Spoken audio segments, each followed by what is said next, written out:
Est-on en train de se diriger vers une guerre nucléaire ? Перевести силы сдерживания российской армии. Особый режим несения боевого дежурства. Depuis l'invasion de l'Ukraine par la Russie le 24 février 2022, le président russe Vladimir Poutine a plusieurs fois brandi la menace nucléaire. Особый режим несения боевого дежурства. Techniquement, l'armement militaire russe permet une frappe sur une ville comme Bruxelles en seulement quelques minutes, sans que nous ayons la possibilité de l'intercepter. Alors faut-il s'inquiéter ? La menace nucléaire pèse-t-elle réellement sur l'Occident et Vladimir Poutine pourrait-il vraiment passer à l'action ? Le 6 août 1945, les États-Unis larguent pour la première fois une bombe nucléaire sur la ville d'Hiroshima, au Japon. En un instant, la ville est rasée de la carte. Quelques jours plus tard, une deuxième bombe touche la ville de Nagasaki. En seulement 2 frappes, c'est plus de 200 000 civils qui perdent la vie.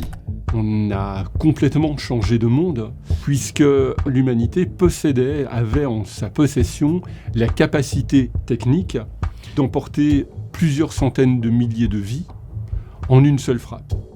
En 1949, la Russie se dote à son tour de l'arme nucléaire. Les 2 puissances ennemies sont désormais capables de s'infliger des dégâts inimaginables et commencent à réfléchir très sérieusement aux conditions susceptibles de mener à son utilisation. L'ensemble de ces conditions sont repris pour chaque pays dans ce qu'on appelle leur doctrine nucléaire. Celles-ci n'ont cessé d'évoluer depuis 1945, mais le 3 janvier 2022, quelques semaines seulement avant l'invasion de l'Ukraine, il s'est passé quelque chose de très important. Les États-Unis, la Chine, la France, la Grande-Bretagne et la Russie réaffirment dans un communiqué commun leur certitude qu'il est impossible de gagner une guerre nucléaire. Ça signifie que l'armement dont ils disposent et les capacités qu'ils ont à s'en défendre ne leur permettent pas d'utiliser la bombe sans automatiquement risquer des représailles tellement dévastatrices qu'elles dépasseraient de loin l'enjeu d'un potentiel conflit. C'est plutôt une bonne nouvelle et c'est à la base d'un concept qui a largement participé à empêcher des frappes nucléaires depuis la bombe de Nagasaki en 1945. Ce concept, c'est la dissuasion nucléaire.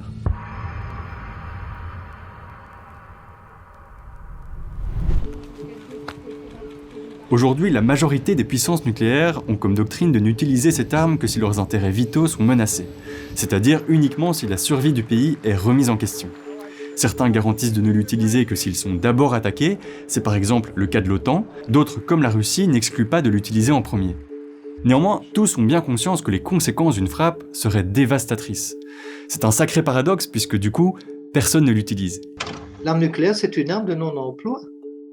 Mais c'est compliqué à dire parce qu'on a dépensé des milliards et on continue en se disant on ne l'utilisera jamais, mais ça nous permet de vivre en paix.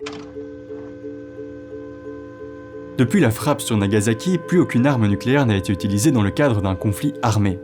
Mais la situation en Ukraine est-elle en train de rebattre les cartes ? Après tout, la guerre est de retour sur le continent européen, Poutine brandit ouvertement la menace nucléaire et le doute s'installe. Перевести силы сдерживания российской армии. Особый режим несения боевого дежурства. La bonne nouvelle, c'est que sur papier, Poutine n'a absolument aucun intérêt à utiliser l'arme nucléaire en Ukraine. La Russie possède l'arsenal nécessaire pour infliger de larges dégâts au pays sans avoir à subir les conséquences énormes d'une frappe nucléaire. Mais le message de Poutine n'est pas vraiment celui-là. Кто бы ни пытался помешать нам, а тем более создать угрозы для нашей страны, для нашего народа, должны знать, что ответ России будет незамедлительным и приведет вас к таким последствиям, с которыми вы в своей истории еще никогда не сталкивались. Je crois qu'on est dans une gesticulation, montrée en tout cas chez les Russes, c'est les Russes qui font passer le message, pas touche, l'OTAN n'intervenez pas.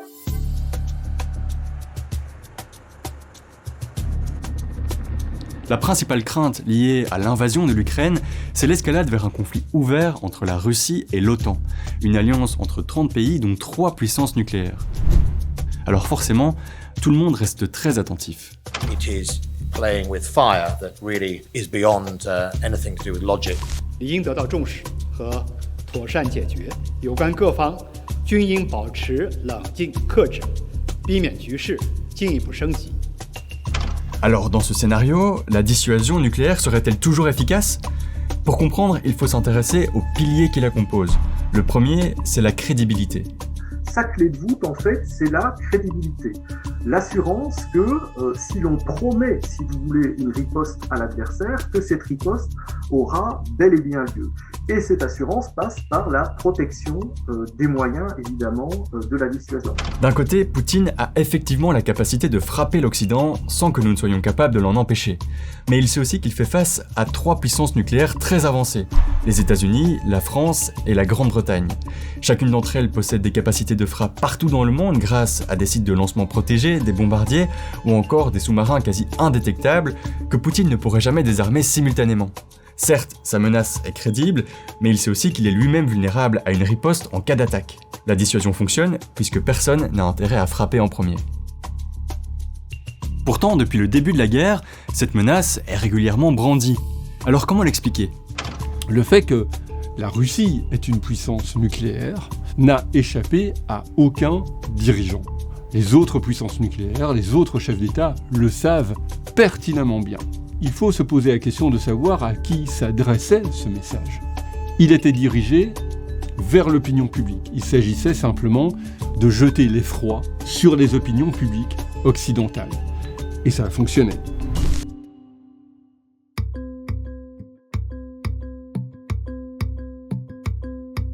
L'attitude de Poutine reste pour l'instant dans le cadre conventionnel de la dissuasion nucléaire. Encore mieux, selon les experts, elle est même indispensable à son bon fonctionnement.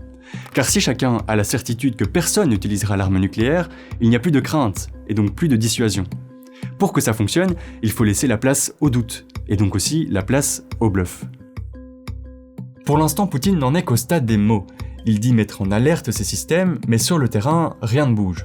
Or, s'il se préparait à frapper, il faudrait qu'il mette en alerte ses bombardiers, qu'il ouvre les dalles protégeant les lanceurs de missiles, qu'il déploie ses sous-marins.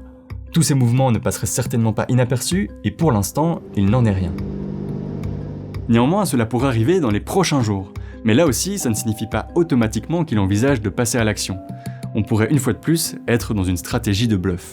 Il peut tout à fait jouer, si vous voulez, sur nos perceptions, justement, en effectuant tel ou tel type de déploiement, ce qui n'est pas nécessairement et en soi le préalable d'une guerre nucléaire. Ça peut être simplement un signal qui est adressé, comme quoi il rehausse effectivement un petit peu plus l'alerte. Le grand paradoxe, évidemment, c'est qu'il peut certes s'en tenir à une communication visant à rehausser l'alerte et à prévenir un petit peu plus les Occidentaux de ce qu'ils risquent, mais évidemment, ça peut ne pas être que du déclaratoire, ça peut être aussi le préalable, effectivement, à une possibilité d'attaque. Et donc, on s'aperçoit du rôle particulièrement central des perceptions, de la psychologie, dans ces différents aspects de la manœuvre de dissuasion.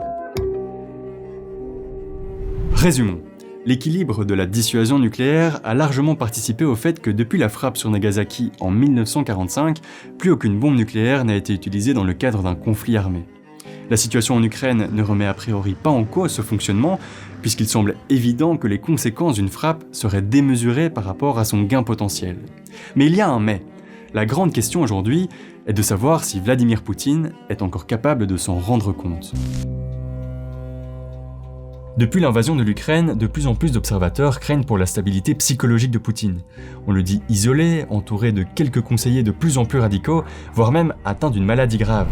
La crainte est que suite à la résistance ukrainienne et aux sanctions de l'OTAN, Poutine ne se retrouve isolé sur le plan politique, économique et militaire, dans une situation où il n'aurait alors plus rien à perdre. On dit de Poutine qu'il est relativement solitaire, qu'il est un peu dans sa bulle, si vous voulez, qu'il n'écoute qu'un cercle proche de conseillers, cercle qui a tendance finalement à systématiquement approuver ce qu'il dit et non pas à le nuancer quand il le faut. Et de facto, c'est une question à laquelle on n'aura jamais de réponse véritablement définitive.